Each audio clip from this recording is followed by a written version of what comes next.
اللهم صل على سيدنا ومولانا محمد وعلى آل سيدنا ومولانا محمد وبارك وسلم. الحمد لله رب العالمين والصلاة والسلام على سيد الأنبياء والمرسلين وعلى آله وأصحابه وأزواجه وذرياته ومن تبعهم بإحسان إلى يوم الدين. أعوذ بالله من الشيطان الرجيم. بسم الله الرحمن الرحيم. سبحان الذي يسرى بعبده ليلا من المسجد الحرام إلى المسجد الأقصى الذي باركنا حوله لنريه من آياتنا إنه هو السميع البصير. وقال الله تبارك وتعالى ثم دنا فتدلى فكان قاب قوسين أو أدنى فأوحى إلى عبده ما أوحى. صدق الله العظيم وصدق رسوله النبي الكريم ونحن على ذلك لمن الشاهدين والشاكرين والحمد لله رب العالمين. میرے محترم دینی بھائیوں، قرآن کریم کی دو آیتیں آپ کے سامنے تلاوت کی. ایک 15ویں پارے کی پہلی آیت سورہ بنی اسرائیل کی پہلی آیت اور دوسرے 27ویں پارے کی آیت آپ کے سامنے تلاوت. ان دونوں آیتوں میں نبی اکرم صلی اللہ علیہ وسلم کے معراج پر جانے کا تذکرہ ہے کہ اللہ تبارک و تعالی اپنے پیارے نبی محمد مصطفیٰ صلی اللہ علیہ وسلم کو کیسے معراج کی سیر کراتے ہیں اس کا پورا تذکرہ. کیونکہ اللہ کے رسول صلی اللہ علیہ وسلم کا معراج کا سفر 27 رجب کو ہوا. 27 رجب کی رات، یعنی آج کے حساب سے اگر دیکھا جائے تو آج 24 رجب ہے. اتوار اور پیر، سنڈے اور منڈے کے بیچ والی جو رات آئے گی وہ رات گویا کہ شب معراج کہلاتی ہے. ہم شب معراج کے تذکرے کرتے ہوئے نہ معلوم کیسی کیسی خرافات اور کیسی کیسی باتیں اپنی طرف سے کرتے ہیں. حالانکہ دیکھنا یہ چاہیے اللہ نے اپنے پیارے نبی محمد رسول اللہ کو آسمان پر بلایا، پورے معراج کی سیر کرائے، جنت اور جہنم دکھوایا اور اپنے سے اتنا قریب کیا کہ جو دوسری آیت میں نے آپ کے سامنے تلاوت کی 27ویں پارے کی، اس میں اللہ فرماتے ہیں ثم دنا فتدلى فكان قاب قوسين او ادنى فاوحى الى عبده ما اوحى. ثم دنا، اور ہمارا نبی ہم سے قریب ہوا، فتدلى، اور قریب ہوا. پھر اگزامپل دے رہے ہیں اللہ، کیونکہ انسان مثال کی وجہ سے سمجھتا نہیں ہے تو اللہ مثال سے سمجھا رہے فَكَانَ قَابَ قَوْسَيْنِ أَوْ أَدْنَى.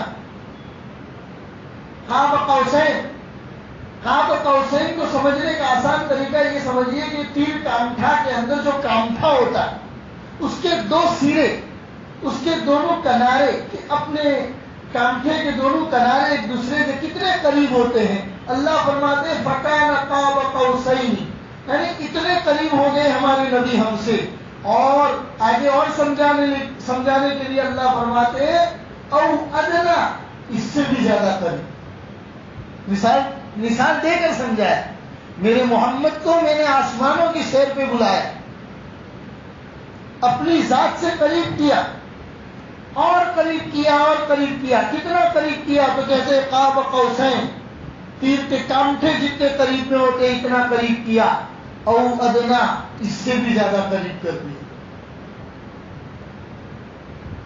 یہ واقعہ معراج کا ہے، لیکن کیوں پیش آیا یہ واقعہ؟ کیوں اللہ نے اپنے نبی محمد رسول اللہ کو آسمان پہ بلایا؟ میرے بھائی، مکہ المکرمہ میں نبوت ملنے کے بعد کی جو 10 سالہ زندگی، 13 سال جو آپ مکہ المکرمہ میں رہے ہیں، تو نبوت کے بعد جو 10 سال کے اندر جو مکہ کے لوگوں نے آپ کو ستایا، لیکن جب تک آپ کے چچا ابو طالب زندہ تھے کسی کی ہمت نہیں ہوئی کہ ڈائریکٹ اللہ کے رسول کے اوپر آ کے ہاتھ ڈال سکے. ادھر ادھر سے آپ کو ستانے کی کوشش کی لیکن ڈائریکٹلی اٹیک کرنے کی کسی کو ہمت نہیں تھی. ایک تو یہ بات تھی. دوسرا گھر کا سپورٹ. بی بی خدیجہ الکبریٰ رضی اللہ تعالی عنہا کا بڑا سپورٹ. جب بھی کوئی تکلیف کی بات ہوتی تو کہتے ہیں کہ بی بی خدیجہ اللہ کے رسول سے قریب کہتی اور کہتی آپ کے ساتھ برا کبھی نہیں ہو سکتا. آپ تو بھوکوں کو کھلاتے ہیں, آپ تو ننگوں کو کپڑا پہناتے ہیں, آپ تو لوگوں کے ساتھ صلہ رحمی کرتے ہیں. یا رسول اللہ آپ تو لوگوں کے کام آنے والے ہیں, آپ کے ساتھ برا کبھی نہیں ہو سکتا. لائف پارٹنر کا سپورٹ زندگی کا سب سے بڑا سپورٹ ہوتا ہے. اور یہ دو سپورٹ تھے. چچا ابو طالب کی وجہ سے رسول اللہ کا بیک گراؤنڈ مضبوط تھا. گھر میں بی بی خدیجہ الکبریٰ کی وجہ سے پورا سپورٹ اللہ کے رسول کو ذہنی سکون ہوتا تھا. لیکن ایک سال ایسا آیا کہ پہلے چچا ابو طالب کا انتقال ہو گیا اور کچھ مہینوں کے بعد بی بی خدیجہ بھی اللہ کو پیاری ہو گئی. وہ سال اللہ کے رسول کے اوپر اتنا بھاری سال تھا کہ مورخین تاریخ لکھنے والوں نے اس کو عامت الحزن لکھا ہے, یعنی اللہ کے رسول کے لیے غم کا سال.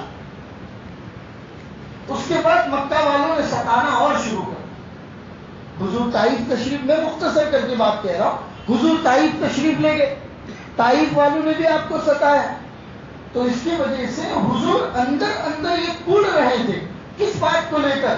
اس بات کو لے کر کہ کہیں میری محنت میں تو کوئی کمی نہیں, لوگوں کو اللہ سے قریب کرنے میں میں جو محنت کر رہا ہوں اس محنت میں کہیں تو کوئی کمی نہیں آ رہی.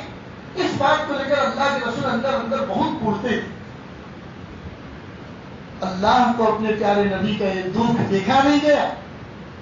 چنانچہ ایک رات بعض روایتوں میں ہے کہ گھر میں ہی آرام فرما رہے تھے اور بعض روایتوں میں ہے کہ نہیں بیت اللہ کے سائے میں آرام فرما رہے تھے. اور ایک روایت یہ بھی ہے کہ اللہ کے رسول ام ایمن کے گھر میں آرام فرما رہے تھے کہ جبرائیل آئے اور آ کر کہنے لگے یا رسول اللہ امشی معنا, چلیے ہمارے ساتھ. اللہ نے بلایا, اللہ کی طرف سے براق کی سواری. مورخین لکھتے ہیں کہ انسان چٹیل میدان میں جہاں تک اس کی نگاہ جاتی ہے براق کا ایک قدم یہاں ہوتا تھا تو دوسرا قدم اس نگاہ کے اخیر میں ہوتا تھا. تو اللہ نے دو سفر کرائے اپنے نبی کو, ایک سفر زمین کا کرایا اور ایک سفر آسمان کا کرایا. جو سفر اللہ نے زمین کا کرایا وہ مکۃ المکرمہ سے بیت المقدس کا کرایا, وہ زمینی سفر تھا. سبحان الذی اسری بعبدہ لیلا, اللہ پاک ہے وہ ذات کی جس نے اپنے بندے کو چلایا رات کے ٹائم میں, رات کے وقت میں. سبحان الذی اسری بعبدہ لیلا من المسجد الحرام الى المسجد الاقصى. مسجد حرام سے مسجد اقصی تک اللہ اپنے نبی کو لے جاتے اور وہاں بہت ساری چیز کی, کیونکہ گائیڈ لائن کر رہے تھے حضرت جبرائیل, بتا رہے جگہ جگہ پر ہر چیز بتا رہی. یہاں یہ واقعہ پیش آیا تھا بنی اسرائیل میں, یہاں خوشبو اس لیے آ رہی ہے کہ وہاں ایمان والوں کو ایک ساتھ گرم تیل میں ڈالا گیا تھا, سب اللہ کا کلمہ پڑھتے ہوئے یہاں اللہ کے سامنے شہید ہو گئے تھے, ان کی قبریں یہاں ہیں اس لیے یہاں سے خوشبو آ رہی ہے. جگہ جگہ پر حضرت جبرائیل گائیڈ لائن کرتے ہوئے اللہ کے رسول کو مسجد اقصی لے گئے. روایتوں میں آتا ہے مسجد اقصی میں تمام نبیوں کی امامت اللہ کے رسول نے فرمائی, تمام نبیوں کی امامت فرمائی اللہ کے رسول. جب مسجد اقصی پہنچے وہاں سیر ہو گئی. اب آگے کا سفر جو شروع ہوتا ہے وہ آسمان والا سفر. انہ هو السمیع البصیر, اللہ سننے والا دیکھنے والا. اس سفر کا تذکرہ کیا. معراج میں لے جانے کے بعد ہر آسمان کے اوپر الگ الگ نبیوں سے ملاقات حضرت جبرائیل نے کروائی اور جگہ جگہ پر جو نعمتیں والی چیزیں تھی وہ بھی دکھلائی, عذاب والی چیزیں تھی وہ بھی دکھلائی. سود کھانے والوں کے ساتھ کیا عذاب ہوتا تھا.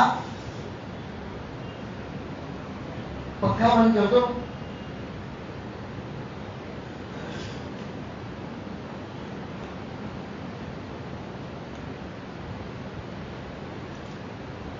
یہ والا پنکھا بھی بند کر دو.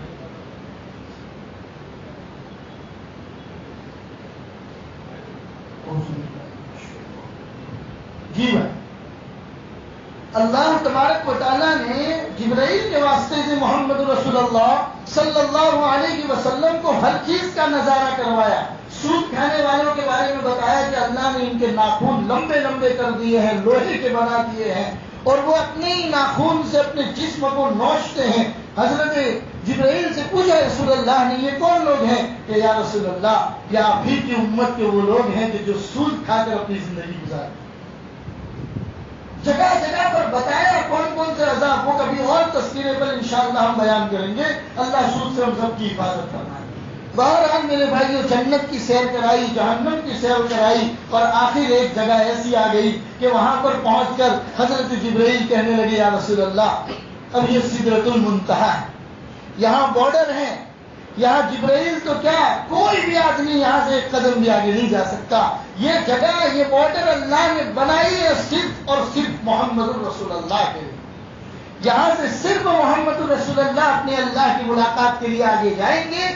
محمد رسول اللہ کے علاوہ یہاں سے کوئی آگے نہیں جا سکتا. کسی شاعر نے کہا سدرۃ المنتہا پہ جو پہنچے نبی تو جبریل ادب سے یہ کہنے لگے اے رسول خدا اب سوا آپ کے اس کے آگے جو جائے گا جل جائے گا.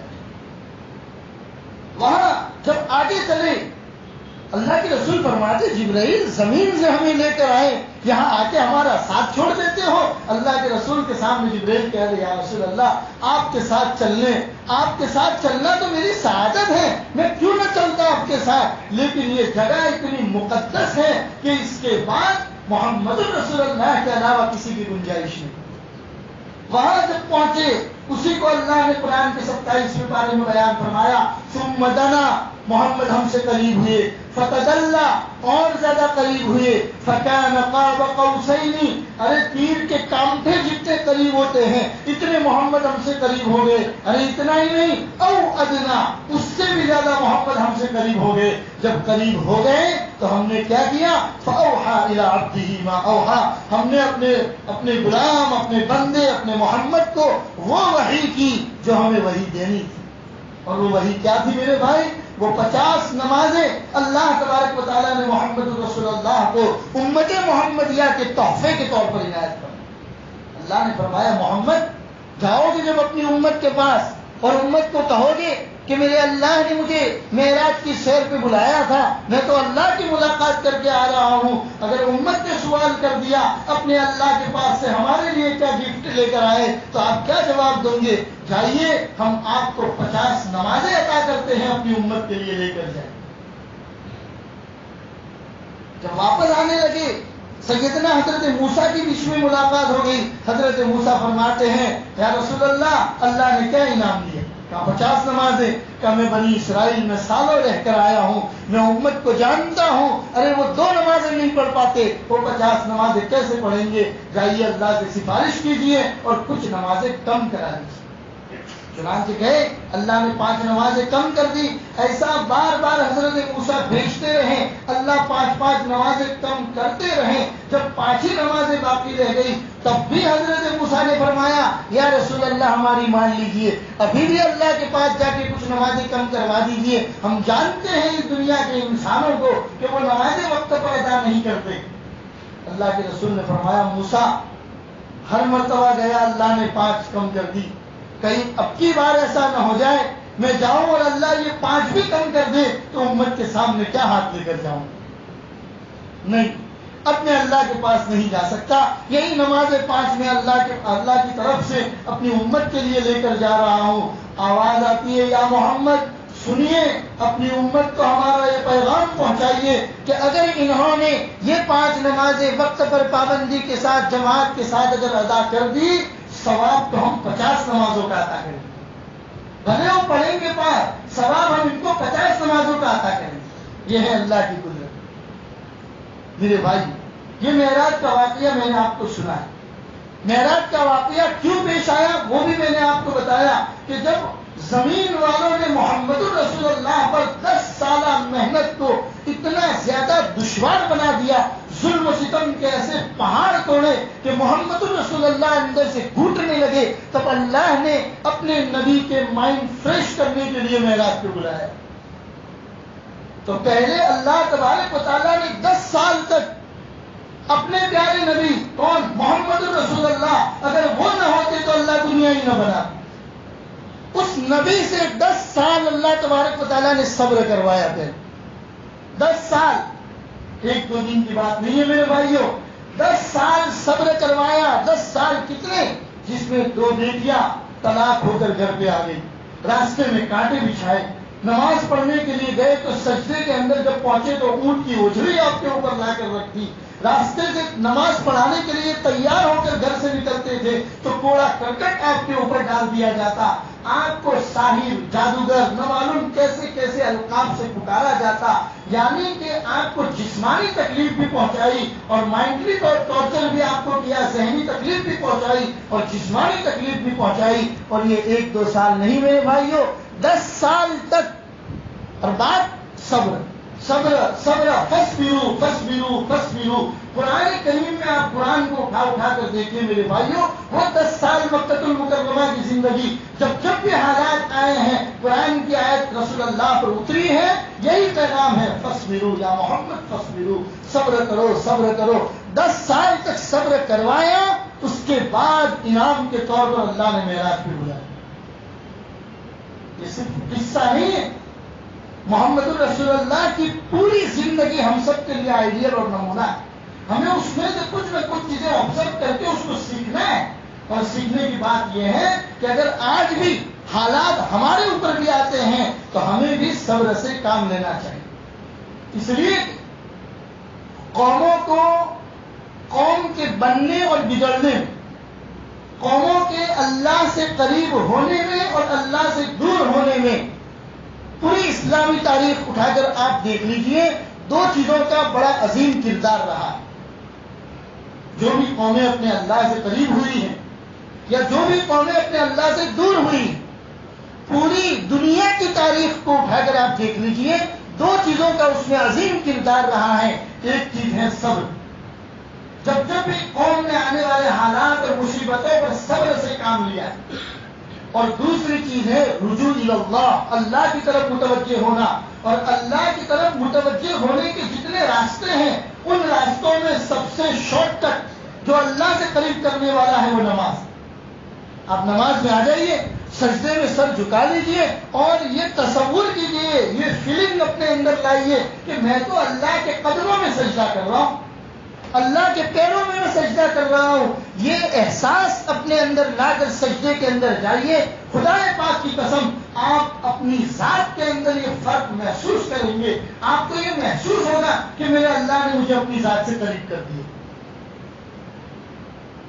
پوری تاریخ کے اندر ان 2 باتوں کا بڑا کردار رہا ہے. جب بھی امت پر حالات آئے ہیں، امت نے اگر صبر سے کام لیا ہے اور صبر کے ساتھ ساتھ امت اگر اپنے اللہ کی طرف صحیح معنوں میں خاص طور پر نماز کے ذریعے متوجہ ہو گئی ہے تو اللہ تبارک و تعالیٰ نے اس پوری امت کو عزت کی چوٹیوں پر بٹھایا.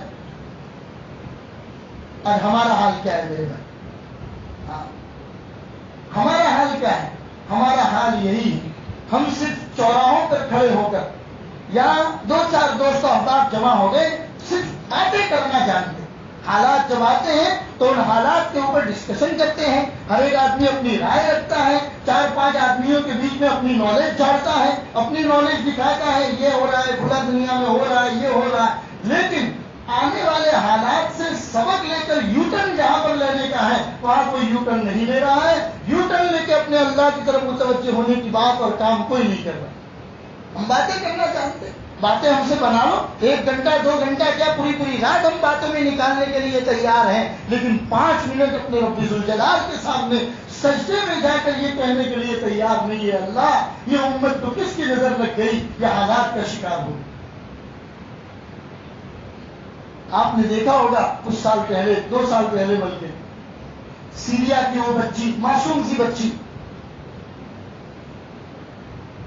جب اس کو بھی بدن میں گولی لگی تھی اور وہ موت کے قریب ہونے والی تھی. معصوم سی بچی ہے جو صحیح طریقے سے بولنا بھی نہیں جانتی ہے، بالکل مرنے کے قریب ہے، اسپتال میں زیر علاج ہے. اس سے کسی نے پوچھا کہ بیٹا کیا کہنا چاہتی ہو؟ اس بچی نے ایسا درد بھرا جملہ کہا تھا کہ پوری دنیا میں اس جملے کی وجہ سے دھوم مچ گئی اور کہا کہ آج تک تاریخ میں اتنا عظیم شان سینٹنس، اتنا عظیم جملہ کسی نے نہیں کہا۔ وہ بچی نے کیا کہا تھا مرنے سے پہلے میں اپنے اللہ سے جا کے سب شکایت کرتا ہوں۔ وہ معصوم سی بچی نے دنیا کے حالات کو سامنے رکھتے ہوئے یہ جملہ کہا تھا، میں جا رہی ہوں، میں اپنے اللہ کو جا کے سب کہہ دوں گی۔ اس کو تھوڑی پتا ہے کہ اللہ سب جانتے۔ اس معصوم سی بچی نے یہ جملہ کہا تھا کہ میں اپنے اللہ سے جا کے سب شکایت کر دوں۔ اللہ نے اس کی بات کو سن لیا۔ اب اللہ کی طرف سے اللہ کے پاس جا کے رحم کی بھیک مانگے، یا آسمان یہ زمین اپنے تیور دکھا رہے ہیں اس لیے کہ تم نے زمین کے اوپر ظلم و ستم کے پہاڑ توڑے ہیں، آسمان پر انقلاب برپا ہو گئے۔ لہٰذا میرے بھائیوں، جب یہ حالات آتے ہیں، خاص طور پر ابھی کورونا وائرس کو لے کر آپ دیکھ رہے پوری دنیا کے اندر ہڑبڑ مچی ہوئی، سمجھ میں نہیں آتا۔ لوگ علاج کرنا چاہتے ہیں تو بھی ریسورسز ان کے پاس موجود نہیں۔ وہ چاہتے ہیں اتنا بڑا آپ کا شہر بھروچ ہے، پورے بھروچ شہر کے اندر جتنی پبلک ہے، آپ کے پاس کتنے وینٹیلیٹر ملیں گے؟ اسپتالوں میں وینٹیلیٹر کتنے ملیں گے؟ ایک اسپتال میں 10 سے 15 وینٹیلیٹر رکھے ہوئے ہیں، جبکہ اسپتال کے پاس 2000 آدمی لائن لگا کے کھڑے ہیں۔ کتنے لوگوں کو آپ بچائیں گے؟ کتنے لوگوں کو آپ علاج کے ذریعے بچائیں گے؟ سوچئے، حقیقت سے منہ مت موڑیے۔ جب بھی حقیقت سامنے آئے تو حقیقت کا سامنا کیجئے اور اپنی غلطیوں کا، اپنے جرائم کا اعتراف کیجئے۔ کب تک آپ منہ موڑیں گے؟ کتنا ہی علاج آپ کر لو، سب سے بڑا علاج یہ ہے کہ آؤ اس عظیم دربار میں، آؤ اس رب ذوالجلال کے سامنے، اور اس کے سامنے اپنے گناہوں کا اقرار کرتے ہوئے ہاتھوں کو پھیلاؤ اور کہو، اے اللہ، جانتے ہیں ہم کہ ہمارے ہی گناہوں کی نحوست ہے کہ آسمان آگ برسا رہا ہے، ہر طرف سے ایسی وبائیں پھیل رہی ہے۔ اے اللہ، ہم اپنے گناہوں کا اقرار کرتے ہوئے آئندہ گناہ نہ کرنے کا پکا ارادہ کرتے ہوئے، اور جس گناہ میں مبتلا تھے اس گناہ کو ابھی چھوڑتے ہوئے تیرے دربار میں آئے ہیں، آئندہ کبھی نہیں کریں گے، اب ہمیں معاف فرما۔ مسجدیں بھر جانی چاہیے میرے بھائیوں، مسجدیں اللہ کی طرف متوجہ ہو جانی چاہیے، لوگ اپنے اللہ کی طرف آ جانے چاہیے۔ ہم صرف چرچا کرنا جانتے ہیں، رپورٹس دینا جانتے ہیں، فلاں دیش میں یہ ہو گیا، فلاں ملک میں یہ ہو گیا، فلاں ضلع میں، فلاں اسٹیٹ میں اتنے کیس پکڑے گئے، یہ ہو گیا، وہ ہو گیا۔ ہم صرف رپورٹس دینا جانتے ہیں، اپنے اللہ کی طرف آ کر متوجہ ہونا نہیں چاہتے۔ لہٰذا میرے بھائیوں، اپنے اللہ کی طرف متوجہ ہو جائیے، اس لیے کہ ہم تو ایمان والے ہیں۔ ہم نے تو بچپن سے یاد کیا ہے، آمنت باللہ وملائکتہ وکتبہ ورسلہ والیوم الآخر والقدر خیرہ وشرہ۔ اچھی تقدیر اور بری تقدیر پر ہمارا بچپن سے ایمان ہے۔ وشرہ من اللہ تعالی والبعث بعد الموت، اور موت کے بعد دوبارہ زندہ ہو کر اپنے کیے کا حساب دینے کے اوپر ہمارا ایمان ہے۔ ہمیں تو سکھایا گیا ہے بسم اللہ لا یضر مع اسمہ شیء فی الارض ولا فی السماء، میں اس اللہ کے نام سے شروع کرتا ہوں کہ جس اللہ کے بغیر دنیا کی کوئی چیز نہ تمہیں نفع پہنچا سکتی ہے نہ تمہیں نقصان پہنچا سکتی ہے۔ ہمارا تو اس پر ایمان ہے۔ کہا گیا کہ آپ بسم اللہ کہہ کے کسی کام کو شروع کر دیجیے، اگر اس کام میں کوئی شر ہے اس شر کو دور کرنے کا اللہ نے وعدہ کیا۔ آج اگر آپ کو دنیا کا کوئی ڈاکٹر آ کر یہ کہہ دے ہمارے پاس آ کے فلاں ویکسین کا ٹیکہ لگا دیجیے، آپ کو کوئی وائرس نہیں لگے گا، آپ دوڑے دوڑے چلے جائیں گے۔ ارے اللہ نے آپ کو ویکسین دیا ہوا ہے، اللہ کا ویکسین یہ ہے، بسم اللہ کہہ کے کام کو شروع کرو۔ اگر اس میں کوئی شر ہے، اللہ تبارک و تعالیٰ کا وعدہ ہے کہ وہ شر آپ کو نقصان نہیں پہنچا سکتا۔ ایمان تو لائیے، صرف باتیں کرنے کے لیے ایمان نہیں ہے، اپنی روٹین لائف میں اس ایمان کو اپنی زندگی کے اندر اس کو اپنانا ہے، پریکٹیکلی عملی طور پہ کر کے دکھانا ہے کہ ہاں ان باتوں پر ہمیں ایمان ہے، محمد رسول اللہ کے فرامین اور تعلیمات پر ہمارا ایمان ہے، یہ پریکٹیکلی کر کے دکھانا ہے۔ یہی پیغام ہے میرے بھائی شب معراج۔ شب معراج 27 رجب کو ہم لوگ جو یاد کرتے ہیں شب معراج کو، یہی شب معراج کا پیغام ہے کہ آپ جب بھی آپ کے اوپر حالات آئیں، آپ وہ کام کیجئے جو میرے اور آپ کے آقا محمد رسول اللہ نے کیا ہے، اور وہ کیا ہے؟ وہ کام یہی ہے کہ صبر سے کام لو اور نماز کے واسطے سے اپنے اللہ کی طرف متوجہ ہو جائے۔ رہی زمینی حقائق، زمینی حفاظتی تدابیر، اس کو بھی اختیار کرنا ہے، اس کے لیے اللہ ہے، اس کے رسول نے منع نہیں کیا. ایک مرتبہ سیدنا حضرت علی رضی اللہ تعالیٰ عنہ کے آنکھوں میں پانی اتر آئے، آپ کی آنکھیں خراب ہو گئی، جس کو ہم بولتے ہیں آنکھ آنا، آنسو میں چشم کی تکلیف ہو گئی. حضرت علی نے کھجور اٹھا کے کھایا، اللہ کے رسول نے دیکھ لیا. حضور نے فرمایا علی تمہیں آنکھوں میں تکلیف ہے پھر بھی کھجور کھا رہے ہو، تمہیں معلوم ہے کہ کھجور آنکھوں کی تکلیف کو نقصان پہنچاتی. فوری طور پر اس کا ویکسین بتایا اللہ کے رسول نے کہ کھیرا کھاؤ. کھیرا یعنی کہ ککڑی کھاؤ، اس لیے کہ کھجور کی گرمی کو ککڑی کی ٹھنڈی توڑ دیتی. یہ اللہ کے رسول نے کر کے دکھایا. اس سے پتا چلا دنیا میں حفاظتی تدابیر اگر کوئی ہے تو اس کا اسلام نے منع نہیں کیا ہے. جو بھی گورنمنٹ کی طرف سے یا جو بھی گورنمنٹ کے ذمہ دار ہیں، میونسپل کارپوریشن کے ذمہ دار ہیں، ان کی طرف سے جو بھی اعلان کیا جاتا ہے ہمیں مکمل طور پر ان کو سپورٹ کرنا ہے. ان کی طرف سے جو کہا جا رہا ہے ان کو صفائی کا اہتمام رکھنا ہے. پھر ان کا کہنا ہے کہ بڑے بڑے ٹولے نہ جمع ہوا کرو اس لیے کہ یہ چیزیں دوسروں کو پھیلتی ہیں، تو بھلے ایمان لانا نہ لانا یہ آپ کے اوپر موقوف ہو، لیکن میونسپل کارپوریشن کی طرف سے جن باتوں کو آپ سے کہا جا رہا ہے ان کو سپورٹ کرنا یہ ہماری ذمہ داری. اس لیے کہ ایک مرتبہ جمعہ کے دن جیسے ہی جمعہ کی اذان ہوئی صحابہ مسجد پہ آ کے کھڑے ہو گئے. اب کہاں سے آئے صحابہ؟ کوئی کھیت میں کام کر رہا ہے، کوئی کھجور کے درخت سے کھجور اتار رہا ہے، ہر ایک آدمی اپنے اپنے کام میں مشغول تھا. جمعہ کی اذان ہوئی تو تمام لوگ مسجد میں آ گئے. ظاہر سی بات ہے سب پسینے سے شرابور تھے، ایک دوسروں کی بدبو مسجد نبوی میں ایک دوسروں کو پھیلنے لگی. نبی اکرم صلی اللہ علیہ وسلم جمعہ کا خطبہ دینے کے لیے جب ممبر پر تشریف لائے تو پہلے خطبے میں اللہ کے رسول نے صحابہ کو صفائی اور ستھرائی کے اہتمام پر توجہ دلائی اور فرمایا جمعہ کے دن ایسے نہ آیا کرو، جمعہ کے دن غسل کرو، یہ سنت ہے. تمہارے پاس اگر اچھا کپڑا موجود ہے تو اس کو پہن کے آیا کرو، یہ بھی ہماری سنت ہے. تمہارے پاس اگر خوشبو مہیا ہے تو خوشبو لگا کر آیا کرو، یہ بھی ہماری سنت ہے. یہ اللہ کے رسول نے صحابہ کو بتایا. لہٰذا میرے بھائیوں اگر ہم جانتے ہیں کہ ہم اس تکلیف میں مبتلا ہیں، مجھے سردی کھانسی زکام گلے میں خراش اس طرح کے جو اثرات بتائے جاتے ہیں، اگر وہ تکلیف میرے اندر ہیں تو مت آئیے، آپ اپنے گھر میں نماز پڑھ لیجیے، آپ اپنی ذات سے دوسروں کو نقصان مت پہنچائیں. سمجھ لیا؟ یہ میونسپل کارپوریشن کی طرف سے سپورٹ کرنے کی جو بات ہے ان میں ہمارا مکمل سپورٹ کرنے کی ضرورت ہے. جیسے کہ آپ نے دیکھا ہندوستان کے وزیر اعظم نے کل گزشتہ جو لوگوں کو ہندوستان واسیوں کو جو پیغام دیا، اس پیغام میں انہوں نے یہ کہا تھا کہ بھئی اتوار کے دن ہم پبلک کرفیو کرنا چاہتے ہیں اور وہ یہ ہیں کہ صبح 6 بجے سے لے کر یا صبح 7 بجے سے لے کر رات کو 9 بجے تک تمام لوگ اپنی اپنی گھروں کے اندر رہیں اور باہر نکلنے کی کوشش نہ کریں. جتنی اگر کوئی ایسی ایمرجنسی آ جاتی ہے، کوئی ضرورت ہے تو آپ باہر آئیے، ورنہ اپنے گھروں کے اندر رہ دیجیے. تو میرے بھائیوں اس طرح کا پیغام وہ بھی ہندوستان کا ایک وزیر اعظم اپنے ہی دیش واسیوں کو دے رہے ہیں، تو ہمارا بھی یہ فرض بنتا ہے کہ ہم ان کو ان باتوں میں سپورٹ کریں. ایسا نہ ہو کہ ہم اس کو اگنور کریں، ہم اس کو پس پشت ڈال دیں اور اپنی باڈی لینگویج سے ہم یہ پیغام دیں کہ ہم آپ کی بات کو نہیں مانتے. اس طرح کا پیغام دینے کی ضرورت نہیں ہے. آپ ان کے سپورٹ کے اندر آپ کو بھی میدان میں آنے کی ضرورت ہے اور سپورٹ کرتے ہوئے آپ بھی ایک دن کا شٹ ڈاؤن کر سکتے ہیں. ایک دن آپ اپنے بال بچوں کے ساتھ اپنے گھروں کے اندر رہ سکتے ہیں. ان تمام چیزوں پہ سپورٹ کرنے کی ضرورت ہے. دوسرے میرے بھائیوں ہمارے اکابرین کی طرف سے جب بھی امت کے اوپر اس طریقے کے حالات آتے ہیں تب امت کو یہ پیغام دیا جاتا ہے کہ ان کو کرنے کا کام کیا ہے. کرنے کے کام میں نے آپ کو بتایا 5 وقتہ نماز جماعت کے ساتھ مسجد میں ادا کرنے کا اہتمام کرو. یہ سب سے بڑا کام. 5 وقت کی نماز جماعت کے ساتھ مسجد کے اندر ادا کرنے کا اہتمام کرو. گرچہ آپ سنتیں نفلیں وطریں یہ تمام آپ گھر جا کے پڑھو، اس میں کوئی حرج نہیں، بلکہ پڑھنا بھی چاہیے. یہ حالات کی وجہ سے نہیں ہے.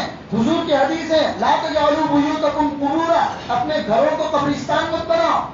صحابہ نے پوچھا یا رسول اللہ گھروں کو قبرستان بنانے کا کیا مطلب؟ حضور نے فرمایا کہ جن گھروں میں رہتے ہو ان گھروں میں کچھ نمازیں بھی پڑھا کرو، ان گھروں میں کچھ نمازیں بھی پڑھا کرو. آج ہر آدمی کو دیکھو کوئی شیطان کی بات لے کر آتا ہے، کوئی چھوٹے چھوٹے بچوں کو جھاڑ پھونک کی بات لے کر آتا ہے، اور پیٹ میں آ گیا، یہ ہو گیا وہ ہو گیا. یہ اس لیے ہوتے ہیں میرے بھائی ہم نے اپنے گھر کے اندر کبھی نماز نہیں پڑھی. آپ گھروں کے اندر نماز پڑھو. جن گھروں میں نماز پڑھی جاتی ہے فرشتے اس کی حفاظت کرتے ہیں، شیاطین اس سے دور بھاگتے۔ لہٰذا اس کا بھی اہتمام کرو، لیکن کم از کم فرض نماز باجماعت مسجدوں کے اندر 5 وقت ادا کرنے کا مکمل طور پر اہتمام کرو۔ اور دوسری بات جو ہے تیسرا کلمہ سبحان اللہ والحمد للہ ولا الہ الا اللہ واللہ اکبر، اگر اتنا پورا نہیں آتا تو سبحان اللہ الحمد للہ اللہ اکبر، اتنا اس کو پڑھنے کا اہتمام کرو، زیادہ سے زیادہ کم از کم 2000 مرتبہ تو آدمی پورے دن میں ایک مرتبہ ضرور ہو۔ اس میں اللہ کی کبریائی، اللہ کی پاکی، اللہ کی بڑائی کو بیان کیا گیا ہے، اور جس اللہ کی ہم بڑائی اور پاکی کو بیان کریں گے وہ اللہ مجھے اور آپ کو کبھی بھی ضائع نہیں کرے گا۔ اور اس کے ساتھ ساتھ میونسپل کی طرف سے جو بھی اقدامات کیے جاتے ہیں ویکسین وغیرہ کو لے کر یا دوائیاں وغیرہ کو لے کر، اس کا بھی اہتمام کرنا ہے، ان کو بھی سپورٹ کرنا ہے۔ بقیہ اللہ تبارک و تعالی ہماری خاص طور پر ہمارے ملک ہندوستان کی، ہندوستان واسیوں کی اور پوری دنیا میں جہاں جہاں کہیں پر لوگ اس بات کو لے کر، اس وائرس کو لے کر پریشان ہیں، اللہ تبارک و تعالیٰ ان تمام کی حفاظت فرمائے۔ وصلی اللہ علی النبی الکریم وعلی آلہ واصحابہ اجمعین برحمتک یا ارحم الراحمین۔